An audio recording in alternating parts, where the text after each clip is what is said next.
Take my hand. Human, let's build a future among the stars together. Marcus Webb had always believed that the universe held secrets waiting to be discovered. As he carefully brushed away centuries of dust from the carved stone panel, he never imagined that one of those secrets would walk through the entrance of the ancient ruins behind him. The sound of footsteps on stone made him freeze. His hand instinctively moved toward the plasma pistol at his hip, but something made him pause. The footsteps were too light, too graceful to belong to any of his human colleagues who had remained at the base camp. He turned slowly, and his breath caught in his throat. She stood silhouetted against the alien sunset, her form both familiar and impossibly foreign. Her skin held a subtle luminescence that seemed to capture and reflect the dying light of the twin suns. Her hair cascaded in waves of deep silver, and her eyes held the color of nebulae, shifting between purple and blue like distant stars. She was Anthari, the enemy, but as she stepped into the chamber, Marcus found himself captivated rather than afraid. Her movements were fluid, almost dance-like, and when she spoke, her voice carried a musical quality that made his heart race. "You are not what I expected to find in these ruins," she said, her accented words careful and precise. Marcus straightened, his archaeological training warring with years of military conditioning. "Neither are you," he replied, his hand still hovering near his weapon. She noticed the gesture and smiled, an expression that transformed her alien features into something breathtakingly beautiful. "I am Serafina Voss, explorer of the Xanthari Collective." "And you are?" "Marcus Webb," he found himself saying. "Human Archaeological Corps." The formal introductions seemed absurd in the ancient chamber, surrounded by the remnants of a civilization that had died out millennia before either of their species had achieved spaceflight. Yet something about her presence made the moment feel significant, as if the universe itself was holding its breath. Serafina moved closer, her attention drawn to the panel Marcus had been working on. "The inscriptions," she whispered, her voice filled with wonder. "They are similar to the old texts of my people, but different, older." Marcus watched her trace the symbols with her finger, noting how the ancient metal seemed to respond to her touch with a faint glow. "You can read them?"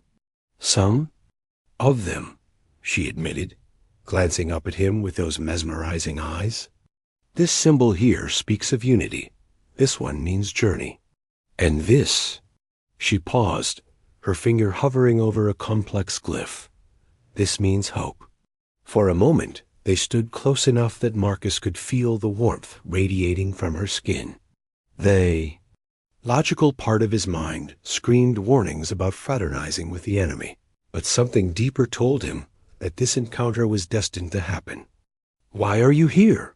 he asked, genuinely curious rather than suspicious. Seraphine's expression grew thoughtful. "My people have legends of this place. Ancient stories speak of a world where the first travelers left messages for those who would come after. I have searched for it most of my life." "And your fleet? Are they coming?" She shook her head. "I travel alone. My superiors believe these ruins are merely myth." She looked directly at him. "What of your people?" "The same," Marcus admitted. "I convinced my commanding officer to let me investigate while our main fleet patrols the outer systems. They think I'm chasing ghost stories." A comfortable silence fell between them as they both contemplated the irony of their situation. Two explorers from warring species, drawn to the same ancient mystery, finding themselves alone together in a place that seemed to exist outside of time and conflict. Serafina moved to another wall, her eyes scanning the hieroglyphs with growing excitement. "Marcus," she called softly, "you must see this." He joined her, close enough now to catch the subtle scent of her skin, something like starlight and distant worlds. The panel she indicated showed detailed star charts, but not of any constellations he recognized. "It shows the galaxy as it was," she explained, her voice barely above a whisper. Before the Great Divide. Before the barriers between star systems were erected. Marcus studied the charts, his archaeological mind racing.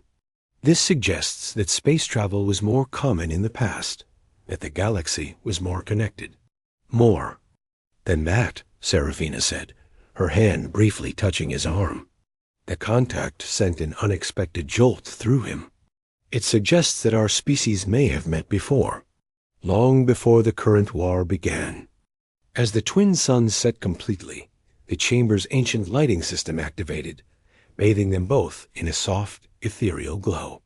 Marcus looked at Serafina, seeing not an enemy but a kindred spirit, someone who shared his passion for discovery and truth. Perhaps, he said quietly, we should explore this together. She smiled, and in that moment, Marcus knew that his life had just taken a turn toward something extraordinary. The next morning found Marcus and Serafina deeper in the ruins than either had ventured alone. The ancient complex seemed to unfold before them, like a flower blooming in fast motion, each chamber revealing new mysteries and bringing them closer.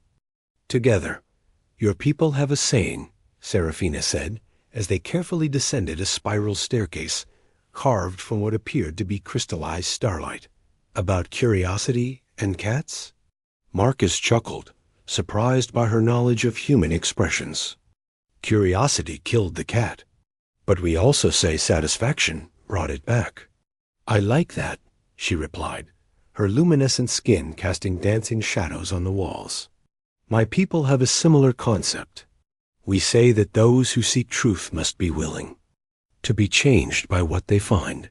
They emerged into a vast underground chamber dominated by a massive crystalline structure in the center. The crystal pulsed with inner light, responding to their presence with gentle waves of color that seemed to match their heartbeats. By the 7 stars, Serafina breathed, her usual composure cracking with wondered-out Marcus, approached the crystal. Cautiously, his scanner detecting energy readings unlike anything in his database. It's some kind of memory core, he said, his voice filled with awe. But the technology is far beyond anything either of our species has developed.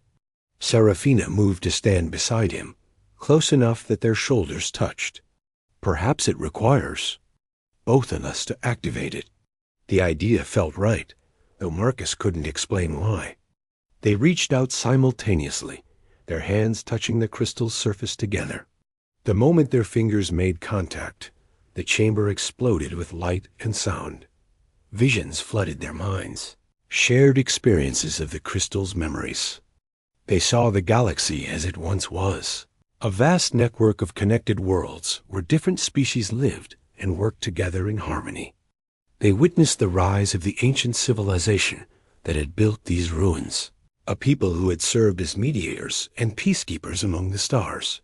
But they also saw the fall, the arrival of a third species, one that thrived on conflict and division, the systematic destruction of the peaceful alliances, a careful manipulation that had turned former allies into bitter enemies. When the visions ended, Marcus and Serafina found themselves sitting on the chamber floor, their backs against the crystal, her head resting on his shoulder. The intimate position felt natural, as if they had known each other for years rather than hours. Did you see what I saw? She asked softly, her voice trembling with emotion. Our species were allies once, Marcus replied, his arm tightening around her. The war between us was engineered by the Devourers. The Devourers were a name whispered in fear throughout the galaxy, a species that had vanished centuries ago, but whose legends spoke of beings that fed on conflict and chaos. Most considered them myth, but the crystal's memories painted a different picture. They turned us against each other, Serafina said, anger and sadness warring in her voice. Made us forget our shared history. Marcus turned to face her, surprised by the tears glistening in her nebula-colored eyes. Without thinking, he reached out to wipe them away, marveling at how soft her skin felt beneath his fingertips. We remember now, he said gently. That has to count for something. She leaned into his touch, her eyes closing for a moment. My people will never believe this. They have fought humans for so long that hatred has become part of our identity. Mine, too, Marcus admitted, but we believe it. We've seen the truth. Serafina opened her eyes, studying his face with an intensity that made his heart race. You are not what I was taught humans were like. You are gentle, curious, brave. And you are nothing like the monsters my people described, he replied, his thumb tracing a line of her cheek. You are brilliant, beautiful, and kind. The space between them seemed to shrink until they were breathing the same air. Marcus had never felt anything like the connection he shared with this alien woman, this supposed enemy, who had become something infinitely more precious. This is dangerous, she whispered, but made no move to pull away. Everything worthwhile is dangerous, Marcus replied, echoing something his grandfather had once told him. She smiled at that, and he felt something shift inside his chest, a warmth that had nothing to do with the crystal's energy. In my culture, we have a tradition, she said softly. When two explorers share a great discovery, they exchange breath to bind their spirits together. And in mine, Marcus said, his voice rough with emotion, we seal important promises with a kiss. Her laugh was like music in the ancient chamber. How convenient that our traditions align. When their lips met, it was like the crystal's activation all over again. Energy flowed between them, a connection that transcended species and politics and war. Marcus had kissed women before, but nothing had prepared him for the way Seraphine's presence seemed to complete something he hadn't realized was missing. They broke apart slowly, both breathing hard. Marcus rested his forehead against hers, marveling at how perfectly she fit in his arms. What happens now? She asked, her voice barely audible. Now, Marcus said, his decision crystallizing as he spoke, we find a way to bring this truth to both our peoples. Together. The word hung between them like a promise, heavy with possibility and danger. But as they sat in the ancient chamber, surrounded by the memories of a peaceful past, neither could imagine facing the future any other way. 3 days of exploration had transformed Marcus and Serafina from cautious allies into something much deeper.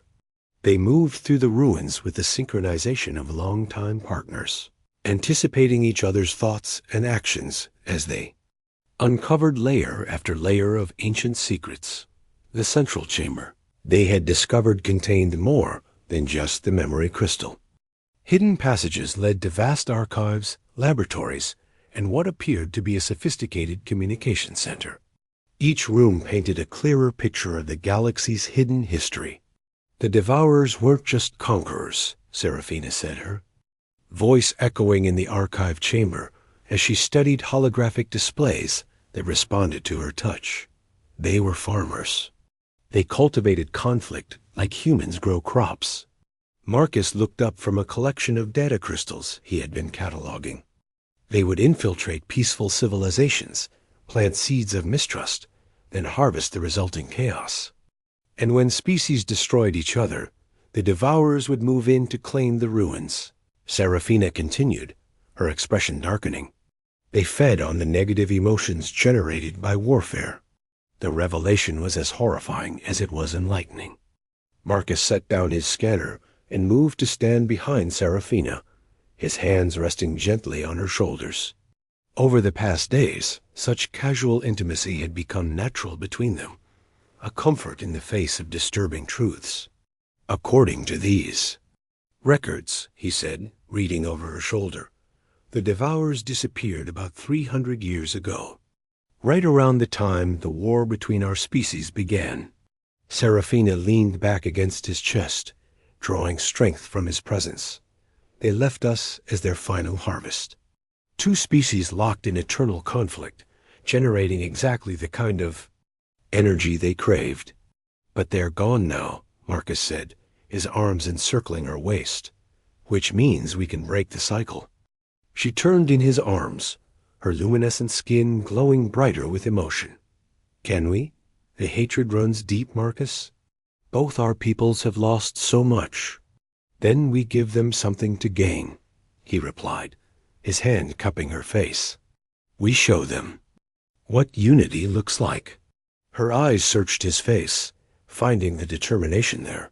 You would risk everything for this. For peace. I would risk everything for you, he admitted, the words carrying more weight than any formal declaration. And you are peace, Seraphina. You are proof that our species can work together, can care for each other. She rose on her toes, pressing her lips to his in a kiss that was both desperate and tender. When they broke apart, she rested her forehead against his. I have something to show you, she whispered, taking his hand and leading him to a section of the archive he hadn't yet explored. The chamber she led him to was smaller, more intimate, filled with personal artifacts rather than historical records. At the center stood a device that looked like a combination of altar and star chart, covered in flowing script that seemed to shift and change as they watched. It's a bonding chamber, Seraphina explained, her voice soft with reverence. The ancients used it to formalize alliances between individuals from different species. It creates a spiritual connection that transcends physical form. Marcus studied the device, his archaeological mind racing. A marriage ceremony, but not just between individuals, between their entire peoples. The archives speak of pairs who underwent the bonding, Seraphina said, her hand still clasped in his. They became ambassadors, living bridges between their species. The implication hung between them, heavy with possibility. Marcus looked at the woman who had become the center of his world in just a few short days. This alien explorer who had shown him truths he never could have imagined. Are you asking me to marry you? He said, his tone light but his eyes serious. Seraphon's laugh was musical, but her expression was equally serious. I am asking if you would be willing to bind your spirit to mine, to become part of something larger than either of us alone. Marcus had never been one for grand gestures or dramatic declarations, but standing in the ancient chamber, surrounded by the artifacts of a civilization that had valued unity above all else, he felt the rightness of the moment settle into his bones. I've been bound to you since the moment I first saw you, he said simply. This just makes it official. The ceremony was unlike anything either of them had experienced. The ancient device responded to their combined touch, filling the chamber with harmonious tones that seemed to resonate in their very souls. Symbols appeared in the air around them, glowing with warm light as they spoke words in the ancient language that somehow they both understood. When it was over, they could feel the connection between them like a golden thread, unbreakable and eternal. Marcus could sense Seraphon's emotions as clearly as his own, and she could feel his determination and love flowing through their bond. Now we are truly one, she said, her voice filled with wonder. One heart, one mind, one purpose. One species, Marcus added, understanding finally dawning. That's what this is about. Not just uniting our peoples, but showing them that the divisions between us are artificial. They spent the rest of the evening in the bonding chamber, learning to navigate their new connection. The physical intimacy that followed was unlike anything either had experienced, their joined spirits amplifying every sensation, every emotion, until they moved together in perfect harmony. As they lay entwined in the soft light of the ancient chamber, Marcus traced patterns on Seraphine's luminescent skin, marveling at how her glow seemed to pulse in time with his heartbeat. Whatever happens next, he said quietly, we face it together. Together, she agreed, her hand covering his heart. Always together. Outside the ruins, the twin suns began to rise, marking the start of a new day. But Marcus and Seraphina knew that for them, and potentially for the galaxy itself, this was the beginning of something much more significant than just another sunrise. The arrival of the fleets shattered the peaceful isolation Marcus and Seraphina had found in the ruins. The thunderous roar of atmospheric entry vehicles echoed across the ancient landscape as ships from both the Human Colonial Alliance and the Centauri Collective descended from orbit. Marcus watched from the observation platform of the ruins as his commanding officer, Captain Elena Rodriguez, emerged from the lead transport. Her face was a mask of professional concern that didn't quite hide her anger at finding him still alive and apparently unharmed. "Dr. Webb," she called out, her voice carrying across the ancient courtyard. "Step away from the hostel and report for immediate extraction." Beside him, Serafina tensed as her own people's ships landed on the opposite side of the ruins. Commander Zylik, her former mentor and the closest thing she had to a father figure, strode toward them with the fluid grace of a predator. "Serafina Voss," his voice boomed, the formal tones of the Xanthari military cutting through the morning air. "You will distance yourself from the human contamination and return to your duties immediately." Marcus felt Seraphine's anguish through their bond, a sharp pain that cut through his chest like a blade. He took her hand, squeezing it gently as they faced the respective peoples. "I'm not going anywhere," Marcus called back to Captain Rodriguez, "and she's not hostile. Her name is Serafina, and she's my wife." The words caused an immediate reaction from both sides. Human Marines raised their weapons, while Xanthari warriors drew their energy blades. The ancient courtyard, which had been peaceful moments before, now crackled with tension. Captain Rodriguez's face darkened. "Dr. Webb, you are clearly suffering from psychological manipulation. The Xanthari are masters of mental influence. Step away from the creature immediately." "The human lies," Commander Zylik snarled, his own weapon humming to life. "Serafina, you will denounce this abomination and return to your people, or you will be considered a traitor to the collective." Marcus and Serafina stood frozen between the two forces, their hands still clasped together. Through their bond, Marcus could feel her struggling with years of conditioning, her loyalty to her people, warring with their love for him and their shared mission. "They won't listen," she whispered, her voice barely audible. "They're too deep in the programming of hate."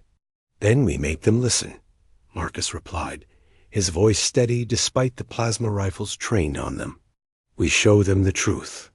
He activated the portable projector he had been carrying, filling the air above the courtyard with holographic images from the ancient archives. The scenes played out for all to see. The galaxy as it once was, the peaceful cooperation between species, the arrival of the devourers, and the systematic destruction of interspecies alliances.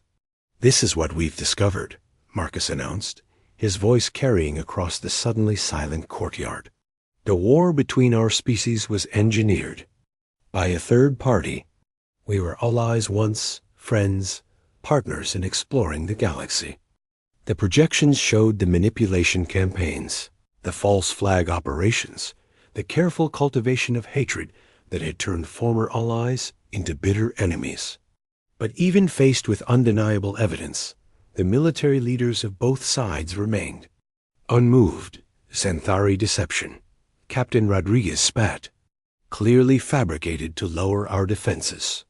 "Human lies," Commander Zylik agreed. "Ancient propaganda designed to make us vulnerable to attack." Marcus felt his heart sink as he realized that centuries of hatred couldn't be overcome with simple evidence. But Serafina squeezed his hand, her own determination flowing through their bond. "Then we show them something that cannot be fabricated," she said, her voice growing stronger. "We show them what unity looks like." Before either of them could be stopped, Serafina activated the bonding device they had brought from the ruins. The ancient technology responded instantly, creating a field of energy that surrounded them both. To the watching soldiers, it must have looked like they were being consumed by alien fire. But Marcus and Serafina felt only peace as their joined spirits became visible to all present. The golden energy that connected them pulsed with warmth and light, undeniably real and beautiful. "This is what we are," Seraphina called out, her voice somehow carrying to every corner of the courtyard. "Not human, not Centauri, but something new. Something that proves our species can be more than enemies." The energy field began to expand, and Marcus realized that the ancient technology was designed to do more than just bond individuals. It was meant to create understanding, to break down the barriers between species. Several soldiers on both sides lowered their weapons, their faces showing confusion and wonder as they felt, for the first time in centuries, what their enemies truly were. Not monsters, but people with hopes and fears and dreams just like their own. But others remained unmoved, their hatred too deep to be easily overcome. Captain Rodriguez raised her sidearm, aiming directly at Seraphina. "I won't let you corrupt him further," she said, her voice cold with determination. Commander Zylik moved simultaneously, his energy blade crackling as he prepared to strike Marcus down. "And I will not allow this contamination to spread to others." Marcus and Seraphina looked at each other, their bond allowing them to communicate without words. They had known this moment might come, had prepared for it even as they hoped it wouldn't be necessary. "Together?" Seraphina asked. "Always," Marcus replied. They stepped forward simultaneously, placing themselves between the two forces. The energy field around them pulsed brighter, and Marcus felt something shift in the quantum fabric of space around them. "If you want to destroy unity," he said, his voice carrying impossible authority, "you'll have to go through both of us." The standoff stretched for what felt like eternity, two species poised on the brink of either peace or greater war. And in the center of it all, two lovers who had chosen to risk everything for the chance to build something better. The choice was no longer theirs alone. It belonged to everyone watching, every soldier who had to decide whether to pull the trigger or lower their weapon, whether to embrace the possibility of peace or cling to the familiar comfort of hatred. In that moment, suspended between past and future, Marcus and Seraphina waited to see which way the galaxy would choose to turn. The standoff lasted only seconds, but it felt like hours to Marcus and Seraphina as they stood surrounded by the energy field of the ancient bonding device. The golden light pulsed around them, growing brighter with each heartbeat, and Marcus realized that something extraordinary was happening. The field wasn't just making their bond visible anymore. It was expanding, reaching out to touch the minds of everyone present. Human Marines and Centauri warriors alike began to stagger as the artificial barriers in their minds, carefully constructed over centuries of war, began to crumble. Captain Rodriguez's weapon wavered as she suddenly saw Seraphina not as an alien threat, but as a person. A woman who loved and was loved, who had risked everything to bring truth to light. Her face contorted with confusion and something that might have been shame. Commander Zylik's energy blade flickered and died as he was forced to confront the reality of what humans actually were. Not the soulless monsters his people had described, but beings capable of the same nobility and sacrifice as any Centauri. "Warrior, what is this?" Captain Rodriguez asked, her voice barely above a whisper. "Truth," Seraphina replied, her luminescent skin glowing brighter as the ancient technology continued to work through her. "What we really are beneath the programming." Marcus felt the device drawing power from their bond, using their love as a catalyst to break down centuries of manufactured hatred. It was exhausting, but also exhilarating. Through the expanding field, he could sense the gradual awakening of understanding in the minds around them. A young human Marine was the first to lower his weapon completely. I remember," he said, his voice filled with wonder. "My grandmother told me stories about the old days, about aliens who helped humans learn to navigate the stars." An older Centauri warrior nodded slowly. My people have similar tailies. We called them the first friends. But we were told they were myths. Not myths, Marcus said, his voice carrying to every corner of the courtyard. Memories, real memories that were buried under layers of artificial hatred. The energy field continued to expand, and Marcus realized that it was reaching beyond the courtyard. He could sense the crews of the orbiting fleets, feel their confusion and growing understanding as the truth spread from mind to mind. Captain. Rodriguez lowered her weapon completely, her face showing the strain of processing information that contradicted everything she had been taught. If this is true, she said slowly, then we've been fighting the wrong enemy for 3 centuries. The Devourers are gone, Serafina said, stepping forward with her hand still clasped in Marcus's. But their work continues in the hatred they left behind. We can choose to carry that forward, or we can choose to heal. Commander Xylich's proud demeanor cracked as he looked at his former student. Serafina, what have you done to yourself? This bonding ... it changes you fundamentally. It completes me, she replied, her voice firm but kind. Just as it completes him. We are no longer just human or Zentari. We are proof that our species can be more together than apart. The Ancient. Device's energy began to stabilize, its work largely complete. Around the courtyard, soldiers from both sides were talking to each other, tentatively at first, then with growing excitement as they shared stories and experiences. Marcus watched a human engineer show a Zentari technician a piece of equipment, both of them marveling at the similarities in their respective technologies. Nearby, a Zentari medic was treating a human soldier's injury, her healing touch working on his physiology, as if there had never been any difference between their species. This is what we could have been all along, Marcus said, his voice carrying. Across the courtyard, partners, friends, family. Captain Rodriguez approached them slowly, her professional demeanor softening. Dr. Webb, I owe you an apology. My orders were to retrieve you, but I see now that you've found something far more valuable than any archaeological artifact. We all have, Marcus replied, gesturing to the mixed groups of humans and Zentari who were working together as if they had been doing so for years. The question is, what do we do with it? Commander Xylich stepped forward, his weapon sheathed and his posture respectful. With your permission, I would like to take word of this discovery back to the High Council. They need to understand what has been revealed here, and I'll do the same with Colonial Command, Captain Rodriguez added, though I suspect they'll want to examine the ruins themselves. Serafina smiled, her hand squeezing Marcus's. The ruins will be here for any who wish to learn from them.